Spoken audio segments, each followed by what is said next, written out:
para may copy kayo. Okay?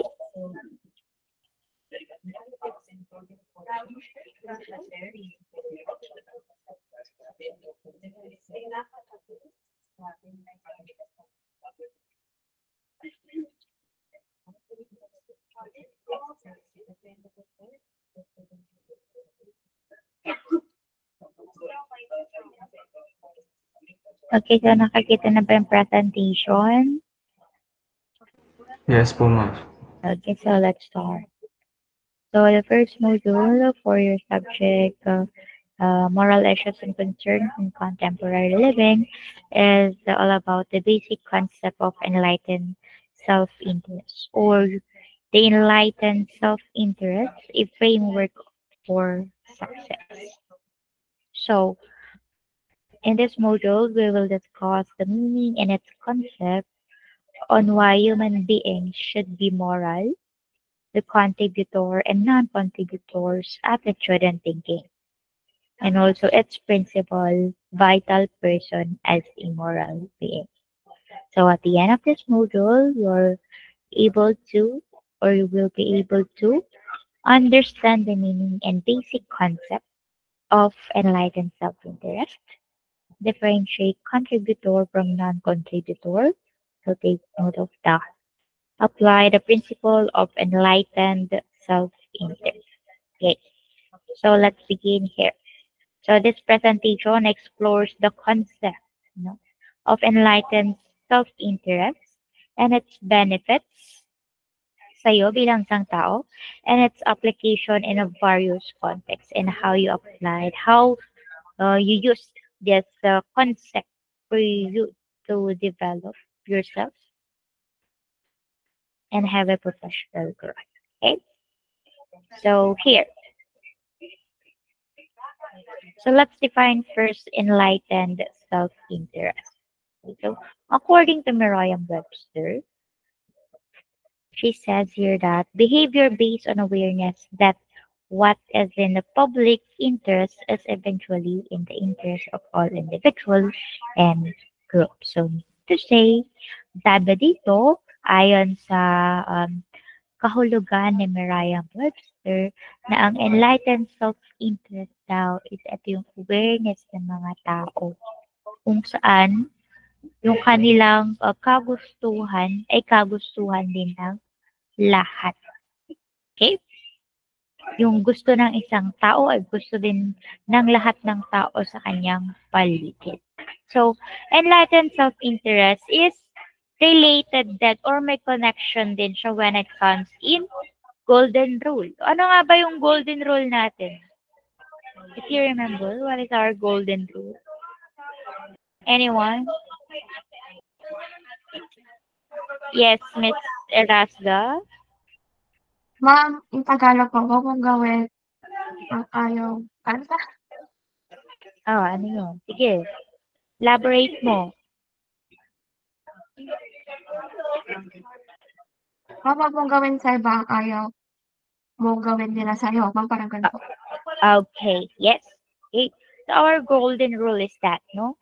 Do not do unto others than you want to unto you. Okay. Or acting towards others as you would want them to act towards you. So, meaning to say, yung connection ng golden rule na ito is applicable here in enlightened self-interest. Why? Bakit? Because it's simply acting towards all others the way one wants them to act towards oneself. So the reason here is, for example, diba? If you will not steal, no, hindi rin niya gagawin sa ibang tao. So, you will not steal because if you steal, then others may steal from you, and the creation of thieving society will likely hurt you. Diba? Okay. Kung nagnakaw ka, ganun din yung mangyayari sa'yo. Mananakawan ka din. So kung ayaw mong masaktan dahil sa pagnanakaw na yun, huwag mong gagawin yung bagay na iyon. Okay? So enlightened self-interest is a philosophy in ethics that states that persons who act to further the interests of others, they ultimately serve their own interests. So it has been often simply expressed by the belief that an individual, group, or even commercial entity will do well by doing good. Okay? So the golden rule connection here is that wag mong gawin yung mga bagay na gusto mo, na ayaw mong gawin din sa'yo ng ibang tao. Kasi, siyempre, kung gumawa ka ng isang bagay, sa tingin mo nakasakit sa ibang tao, diba? Hindi mo mamamalayan na magagawa din yun sa'yo ng ibang tao. Okay? So, defining enlightened self-interest is, it depends on the interest of an individual. Kung paano niya yun ipagpapakahulugan. Okay? But here, in enlightened self-interest, sabi niya, do well by doing good principle. So, dapat you have the principle na gumawa ng mabuti. Diba? Maging mabuti at gumawa ng mabuti. So, here we have the perspective of Linda and Charlie Blooms by doing good. So their point of view about enlightened self-interest is refers to the understanding and the trust that what a person does to enhance another's quality of enhances one's own quality of life to a similar degree. Ba? So meaning to say, etong perspective ni Linda and Charlie Bloom, no? Once na in-enhance mo daw or tinutulungan mo yung ibang tao, is natutulungan mo na din po yung sarili mo. 'Di ba? So, they simply put it as the idea that what goes around comes around. Diba? Ganun naman. Once na may ginawa ka, oh, hindi mo mamalayan sa susunod na araw, mga linggo, mga buwan, taon, gagawin din ng mga ibang tao yung ginawa mo sa tao, sa ibang tao, 'di ba? Babalik din yung kabutihang ginawa mo. Okay?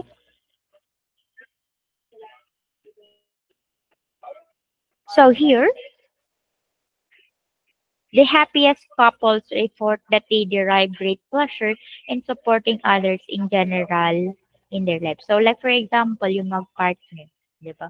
So paano mag-grow yung relationship?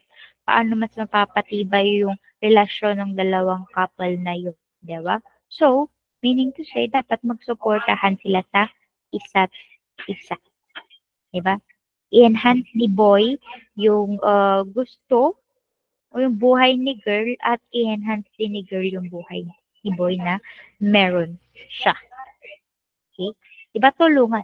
But may support sila to each other. Kasi as a couple, diba, kailangan nilang mag-grow. No? Kailangan patibayan yung relationship. So, hindi naman tatagal yung relationship nila if si boy lang yung mag-effort. Si boy lang lahat. Diba? Wala nang gagawin si girl. Sarili niya lang ine-effort niya. So, ganun din si girl, no? Siyempre, kailangan din mag-effort ni girl. No? Para sa gayon, makamtan nila, ma-achieve nila yung desire nila, yung pleasure na gusto nila when it comes in their relationships. So, most of our actions are motivated by a desire to fulfill inner needs and personal desire. Di ba gano'n naman tayo? Lahat ng ginagawa natin is motivated tayo kasi gusto nating ma-achieve, gusto nating maabot yung goals na yun, yung aim natin na inaasam-asam natin. So, your personal desires, your inner desires, your needs is mangyayari yan according to your actions. So, paano yung step, yung process, yung technique, style, strategy mo for you to achieve that certain goal diba? Or certain things in your life. So, the act of enlightened self-interest serve the well-being of others as well. Diba? So, sa mga ginagawa mong actions, sa in decision making. So, wag mo lang din alalahanin yung sariling kapakanan mo. Bagkus, diba? Dapat alalahanin mo din yung kapakanan ng ibang tao. Okay? Kung sa tingin mo mabuti yun sa'yo, di mabuti na rin yun sa ibang tao. Okay? So your self-interest also serves the interest of others. So meaning to say that enlightened self-interest means that everybody wins. So, walang talo. Lahat panalo, lahat magagawa, lahat magtatagumpay. Yan yung point of view ni Bloom's, ni Linda and Charlie Bloom. Di ba? Walang maiiwan, no one left behind, ika nga. Di ba? So, lahat magtatagumpay, lahat masaya, lahat mananalo. Okay? So, yan po yung perspective nila. Kaya gumawa ng mabuti para ang balik din ay kabutihan. Okay?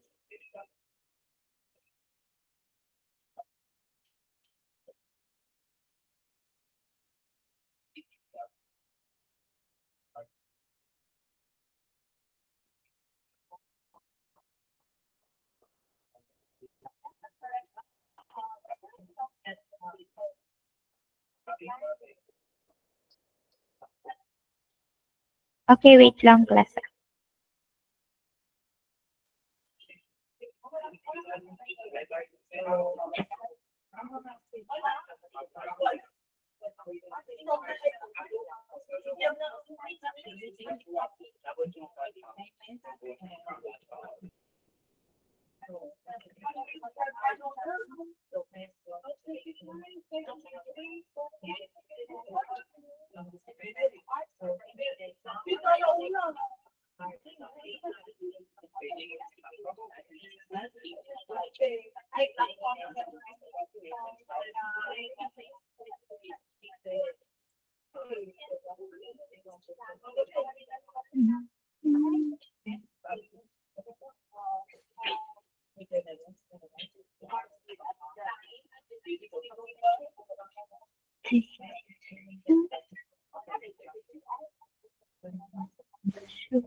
Okay. So let's continue. Sorry for the interruption. There is an important one. Okay. So let's continue po. Okay. So yun po yung perspective ha ni Linda and Charlie Bloom. Okay? Everybody wins. So walang maiiwan. Okay? Next, we have also the insight of the James Steenbergens, no? So his insight naman about enlightened self-interest was a concept that Alexis de Tocqueville discussed in his work Democracy in America. So yung konsepto naman daw po dito ni Steenbergens is hinalintulad niya sa ginawa ni Alexis de Tocqueville. So he noted that the Americans voluntarily joined together in a association to further the interests of the group and thereby to serve their own interests too. So like for example, etong point of view ni Steenbergen or yung concept niya regarding enlightened self-interest is makakantan mo daw through joining, no? An organization or association. So like for example, yung mga Americans, no? They volunteer themselves to join in a particular association which nakikita ng taong yun na doon niya ma-achieve or mapopulfill yung self-interest niya, yung kagustuhan niya, yung gusto niyang ma-achieve. That's why siya ay nakakapag-join sa isang grupo. So, yung interest niya pala is interest din ng grupong iyon. Or meaning to say, yung aim mo is aim din palang ma-achieve ng grupong iyon. Kaya, you volunteered yourself na sumali to join para may katuwang ka to achieve that particular goal or dreams of your life. Okay? So, using self-interest rightly understood to describe the concept. So, dito, si James Sturgeon is kinumbine niya yung right of association with the virtue to what was right. So, pinagsama niya yung kabutihang maibibigay ng pag-join, di ba? Pagsama niya sa association na yun para sa gayon, di ba? Maging mabuti din yung mga gagawin niya. Malalaman niya kung kaano kabuti yung mga dapat gawin ng isang tao to make the dream, that goal possible. Okay? So, yun yung point of view niya. Okay? Since, di ba, dito, sa doing well by doing good principle, magagawa mo yung mga bagay if mabuti ka. Samahan mo ng kabutihan. Di ba? So, here, enlightened self-interest was concept that Alexis de Tocqueville discussed in his work in America. So, si uh, Alexis Tocqueville, yung may viewed or concept ng pag-join in a association or organization na kung saan yung interest mo as an individual is interest din ng mga members on that particular association. So, here, the right of association with the virtue of what was right is the following passage from Democracy in America that sums up the concept of enlightened self-interest. So, that the enlightened self-interest possess the questions of whether or not it is the advantage of a person to work for the good of all. Okay, so it is the advantage, no, of an individual na makilahok sa isang samahan na nagpapakita or yes, showing what was your tawag doon, kung ano yung pakay mo. Kasi nakita mo na doon sa organization, sa association na yun, is doon din mapopulfill ang iyong pangarap. Okay? Or yung mga desires mo sa iyong buhay.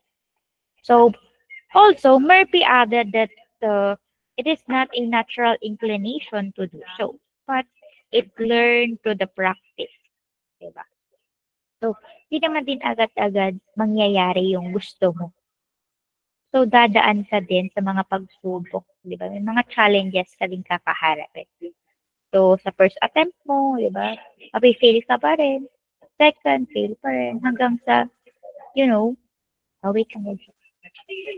I will answer this call.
Okay, let's continue.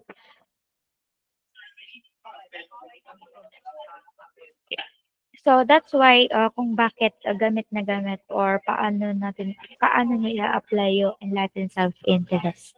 Kasi mahalaga ito sapagkat no kung ano yung natutunan mo is yun yung maia-apply mo to achieve to fulfill that goal. Diba? So, hindi naman kasi madali na maabot, matupad, 'di ba? Mga pangarap na gusto mo, yung mga actions na gagawin mo or decisions, 'di ba? Pag-i-execute mo. So, kailangan din 'yan ng oras, tamang panahon, 'di ba? So, step by step talaga. Una, magkakamali ka, may mga pagsubok pa ng pagdadaanan mo bago mo 'yan ma-achieve. So, yun nga, trial and error. So, try and try na, 'di ba? Until you succeed. So yet, no, the answer may lie in the evidence that the virtue of working together is useful to those involved. So napakahalaga din po na yung mga ginagawa mo, yung mga strategy mo, yung style mo when it comes in pursuing that dreams, that desire of yours, no, is uh, maitawag dito, document mo din yung mga projects, mga ginagawa mo step by step para sa gayon, once na na-achieve mo na, napagtagumpayan mo, you might share your experiences, your plans, your strategies to others para ma-achieve din nila yung gusto nila, yung mga dreams, aims nila. Okay? So that is the concept of those uh, mentioned individual. Okay, next. So we have also the benefits of enlightened self-interest. So ano nga ba yung benefits when it comes in enlightening your self-interest? So sabi dyan, collective progress. So paano ba magkakaroon ng collective progress? So yun nga, gaya na sinabi ko kanina, yung pagtutulungan. So, malay mo yung interest mo pala, yung desires mo, is desire din ng mga taong nasa paligid mo, sa community, sa society na kinabibilangan mo. So, working together for the common good benefits everyone involved. Diba? So, magtulungan. Kasi kung kabutihan kan lahat yan, yung desires mo, meaning to say, you can share it. Diba? Magtulungan kayo ng mga tao na nasa paligid mo to achieve that goal. Kasi hindi lang ikaw yung magbe-benefit. Pagkos yung mga taong nasa paligid mo. Which is, it is a positive impact. Diba? The positive result when it comes in collective progress. Hindi lang ikaw yung umaangat. Yung ibang tao din. Okay? And long-term gains. So, prioritizing long-term interests over the short-term. Diba? Siyempre, kung gagawa ka na lang din ng kabutihan, ng decision, ng action, diba? Make sure din po na pang long-term, pang mahabang panahon. Magbe-benefit ka ng mahabang panahon. Hindi yung pang madalian lang. Yung, kumbaga, okay, gusto kong, 'di ba, makapag-travel abroad. Gusto kong makapuntang Japan. So, na-achieve mo na yun, nakapag-travel ka na ng Japan. So, satisfied na yung pakiramdam. Satisfied ka na kasi nakapag-travel ka ng Japan. So, 'di ba? O, ano ba yun? Pang long term or short term, 'di ba? So, dapat yung mga decisions na nagagawin ninyo, yung actions ninyo, make sure na makikinabang kayo sa mahabang panahon. Hindi yung pangmadali ang saya lang, di ba? Kasi syempre, pinaghirapan mo yan para makamit. Tapos, parandali ang pakinabang lang yung maidudulot sa'yo, di ba? Or sa ibang tao. So, doon ka na sa pangmata galan. So, i-consider mo din yung duration, yung benefit. Kung pang isang linggo ba 'to, isang buwan, isang taon, 5 taon, 'di ba? Or habang nabubuhay ka at magbe-benefit ka about your action na gagawin. Okay? So, isipin nyo rin po yun, di ba? I-consider nyo rin po yun, no? Kung paano nyo magigain yung desires, yung interest na yun within it. So, the enlightened self-interest is the idea that we can create value and wealth for the world, which, no, it ultimately serves ourselves because we live in the world. Yeah. Diba? So, dapat, in your idea, in your thinking, dapat, nai-imagine nyo, nag-create na kayo na etong gagawin yung ito is napakahalaga, worthy siya for your own good. Kasi, di ba, hindi lamang nagsiserve yun para sa sarili mo. Nagsiserve yun upang mabuhay ka. Di ba? Parang yun din yung pathway mo for you to live. Di ba? Yung ina-achieve mo yung goal. Ayan. So, an enlightened self-interest, which, when well understood, they tell us will identify with an interest more enlarged and public. So, hindi lang mananatiling nasa'yo yung interest mo na yon, yung kagustuhan mo na yon. Kasi, yung interest or kagustuhan mo na yun, maaari mong i-share, maaari mag-benefit yung ibang tao, maaaring gawin din nila yung ginawa mo para mapagtagumpayan nila. Okay? Next. We have here the two different approach when it comes in enlightened self-interest. So first, we have the contributor approach or the contributor supervisor. So here, the contributor supervisor who thinks in enlightened self-interest. So, meaning to say here, the contributor is focused on the big picture. Bakit? Bakit siya nagpo-focus sa big picture or sa malawakan? Is it because ang gusto niya is may mag-benefit. Hindi lamang siya, kundi yung lahat ng nasasakupan niya. Lahat ng nasa surroundings niya.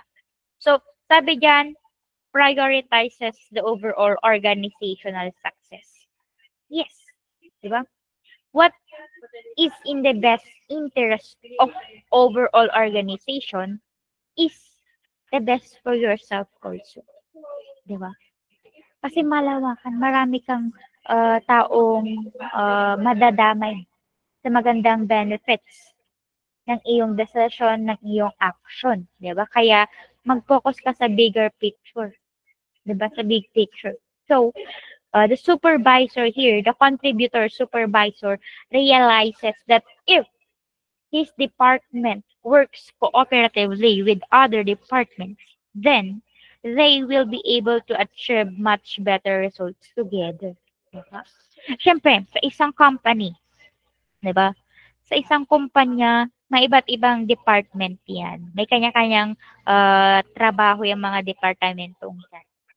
Diba? May tawag itong kulin sila. Wait lang.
Okay, so I'm sorry for the interruption. Super ano lang, ang daming inquiries. Okay. Okay. So, let's continue na. Malapit na rin matapos. So, ayun, no? Pag sinabi natin contributor supervisor is siya yung nagli-lead, diba? Upang ang lahat ng mga members sa kanilang company, sa iba't ibang department ng company is may cooperation, diba? Sa paglago ng isang kumpanya. Siyempre, diba? Nasa iisang kumpanya sila nagtatrabaho. Kahit na iba't ibang departamento, iba't ibang tungkulin yung mga yan, iisa pa rin yung goal nila. Di ba? Yung mabigyan nila ng maayos na serbisyo yung kanilang mga customers. Di ba? Maibigay nila yung magandang product sa kanilang customers. So, that is the contributor supervisor. Nagpo-focus siya sa benefit ng lahat, hindi lamang sa sarili niya, bagkus sa buong organization ng kanilang company para maging success. Yun yung pinaprioritize. So, di ba? So, if we can support each other, then the company can deliver a superior product in less cost and time. Kasi, di ba, the goal is to satisfy the customer. So, if you are happy to help, then do what is needed to achieve that goal. So maging dapat may ambag ka, may silbi ka bilang isang empleyado, hindi yung nakaupo ka lang doon nakaharap sa laptop mo na walang ginagawa maghapon, 'di ba? So bilang empleyado, bilang isang worker dapat may iambag ka, mag-effort ka din for the benefits of yourself sa mga tao at para din maging successful, lumago ang iyong company. Okay? Next, yan, yung collaborative approach yun, cooperation, di ba? So, encourage mo yung mga kapwa mo empleyado sa inyong department, sa ibang department din. Yan. Collaboration. Okay? For the successful running of a company. Okay, next. We have the non-contributor supervisor. So, in this approach naman,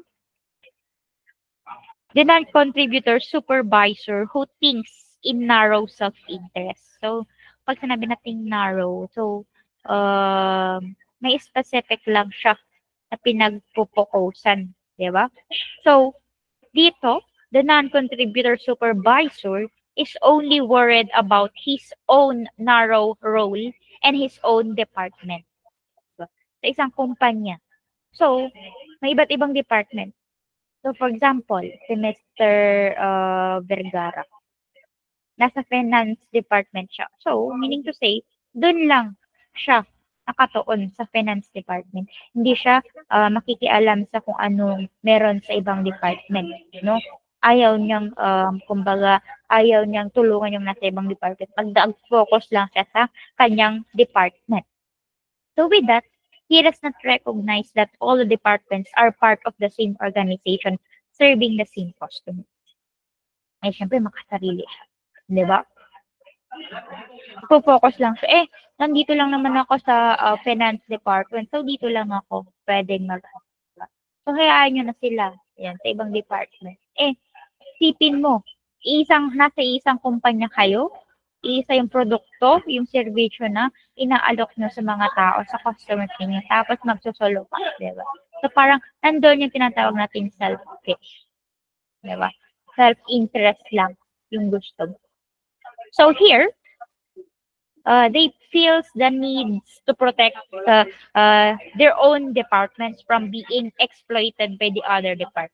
Kumbaga, natatakot siya na malamangan siya ng ibang department. Kaya nagpo-focus lang siya sa specific department kung saan siya nakatalaga. So, yan yung non-contributor supervisor. Focus lang siya, kumbaga, bahala na sila dyan. Basta ginagawa ko yung trabaho ko dito sa department. So, walang collaboration. May lack of collaboration, lack of communication na tinatawag. Kaya, merong mga kumpanya na nahihirapang lumago, nahihirapang maging successful. Is it because may mga empleyado na, sarili lang nila yung inesip nila. Tapos, yung sa mismong department lang nila, hindi sila ipag-collab through other departments. Okay? So, syempre, paano nyo mamimit yung quota na gusto nyo if, di ba, nakafocus ka lang doon sa specific task na meron ka. So, you should know, di ba, how to cooperate, to collab to other departments para magkaroon ng, para ma-meet nyo yung larger goal na tinatawag natin. Okay. So, question. May mga certain scenarios, certain experiences na ba kayo na gano'n na may nagawa na kayong, may naiambag na kayo? Or kayo yung makasarili? Iniisip lamang ninyo yung kapakanan ninyo. Diba? Okay, so parang, ang sagot siguro nyo dyan, 50-50. Yes? Nakapag-ambag na ako, nakatulong na ako sa iba, pero, di ba, meron din yung inisip ko lang yung sarili ko, inisip ko lang din yung kung ano yung yes. Di natin maiiwasan sa bagay na yun. Pero as much as possible, kung gusto mo talagang maging mabuti, gumawa ka ng mabuti. Hindi lamang para sa'yo, kundi para din sa lahat. So here, the contributor versus non-contributor says that in every situation they get into, they find a way to create a good for self and good for all at the same time, including teammates, bosses, customers, and their organizations. Yan yung tinatawag nating contributors. May mga ambag sila. At kapag sinabi nating non-contributors, they not concerned about the impact on the other person. So, wala silang pakialam kung ano yung magiging impact na sa ibang tao, basta yung sarili lang nila yung iniisip na. So, pag gano'n yung mindset mo, 'di ba? So, nagkakaroon yun ng unpleasant situation or nagkakaroon ng broken relationship, unhappy teammates, subordinates, and bosses. And it causes also the lower trust in any situation, di ba? So, paano yun? Paano magiging maganda yung samahan nyo ng mga katrabaho mo kung ganun? Na nagsusolo ka, di ba? Na hindi mo iniisip yung kapakanan ng inyong kumpanya. Yung sarili mo lamang na task na position yung inaatukan, di ba? So, dapat kayo, alam nyo kung ano yung kaibahan ni contributor at non-contributor. Okay. Maybe, alam nyo kung paano siya i-apply in a certain situation or in a certain scenario. Diba? So, dapat alam nyo, hindi palaging nasa non-contributor kayo. Or, hindi din naman sa lahat is nasa contributor kayo. Pero as much as possible, di ba? Nasa positive side kayo lahat. Nasa positive impact. Okay? Next. We have here the stages of enlightened self-interest. Yan. So, may stages tayo dito. Ito, naka-triangle dapat to. Yan, triangle. Pero pabaligtad na triangle pa ganyan. Kasi yung number 1, yung nasa baba, yung self-interest. Okay?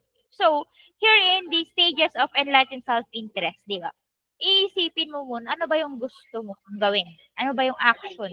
Ano ba yung decision? Ano ba yung pangarap mo, yung layunin mo na gusto mong ma-achieve? So, pag-iisipan mo yan, mag-recreate ka dyan. Okay? So, once na na-create mo na, then, proceed ka sa next stage. Your responsibility beyond self. So, dahil ito yung gusto mong ma-achieve, ito yung gusto mong ma-fulfill, so, alam mo dapat yung responsibilidad mo bilang isang individual. Ano dapat yung mga gagawin mo for you to start that certain action, that goal, that dreams of your life, di ba? So, alam mo. So, responsibilidad mo yun. Di ba? Kasi ikaw yun eh. Para sa'yo yun.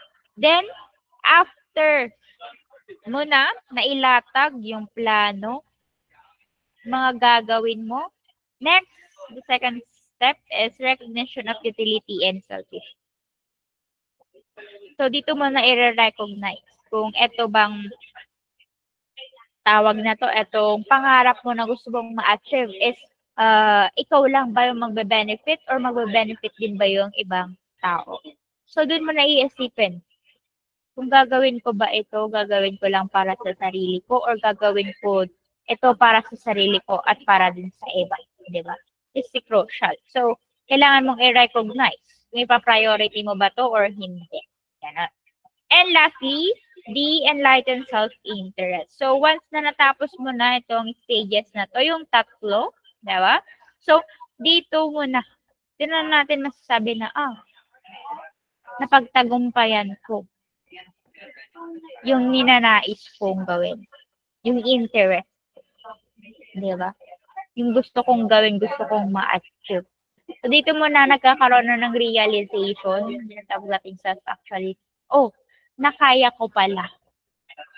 Di ba? Ma-enlight ka, ma-motivate ka na. So, with that, maaari mo nang i-share yung napagdaanan mo, yung na-experience mo bago maabot yung pangarap mo. So, these are the different stages of enlightened self-interest. Diba? Hindi naman din po kasi madali lahat. Hindi agad-agad makukuha mo yung gusto mo. Matutupad mo yung pangarap mo. Diba?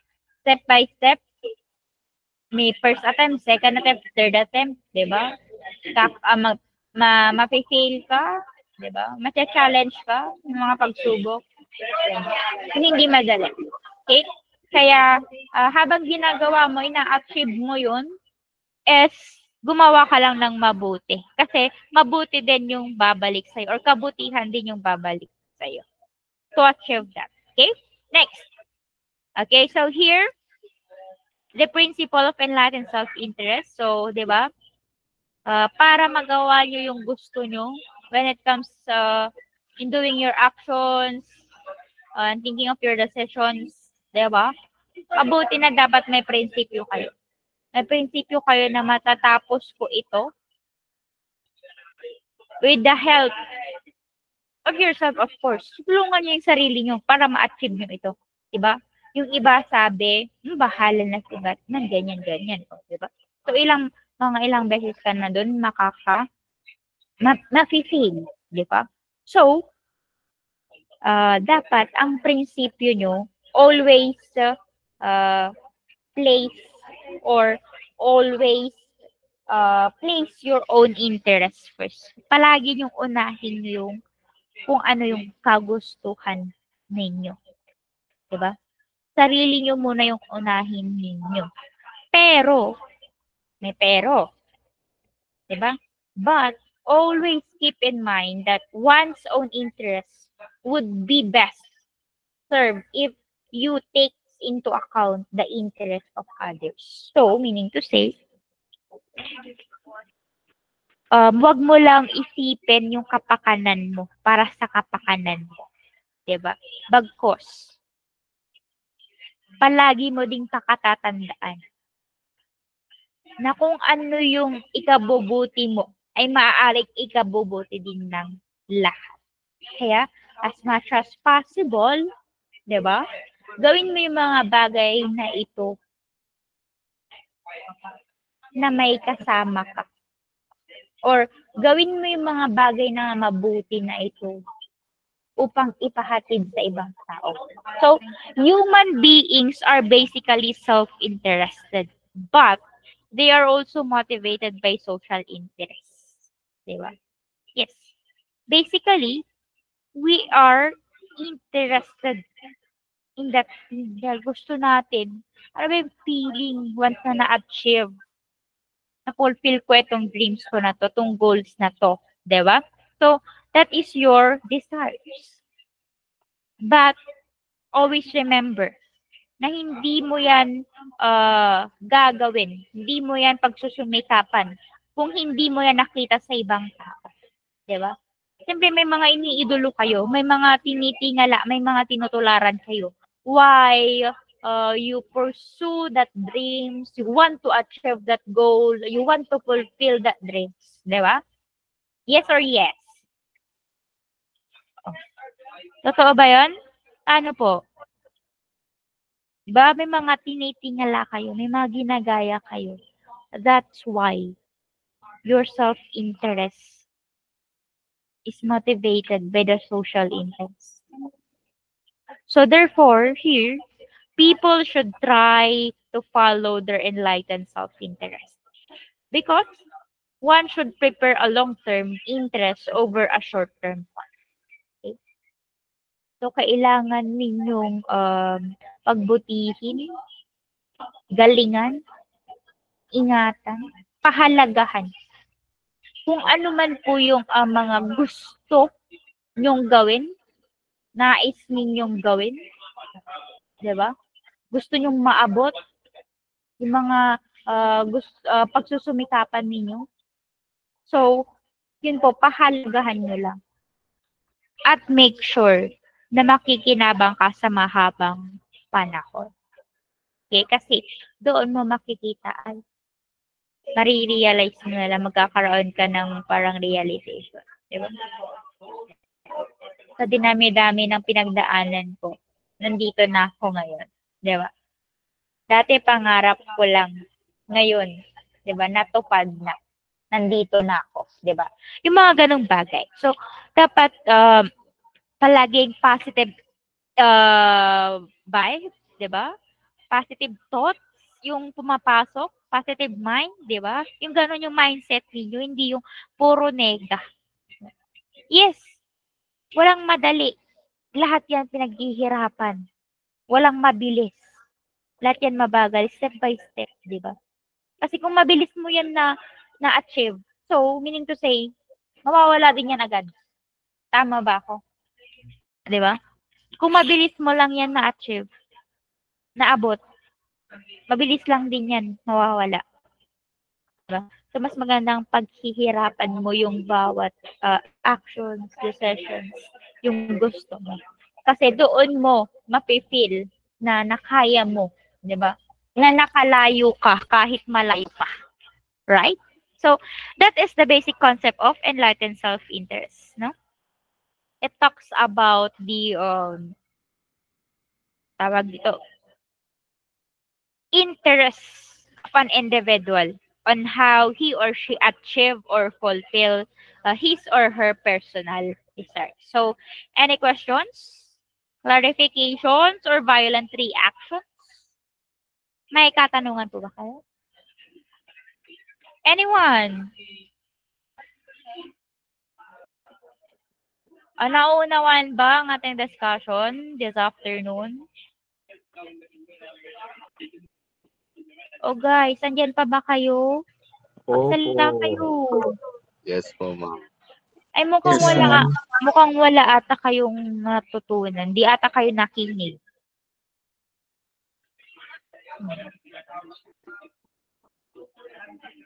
So ano po yung kaibahan? O yung ano ba yun? Pagkakaiba ni contributor and non-contributor. Anyone from the class? And you can give an example or a certain scenario or experience.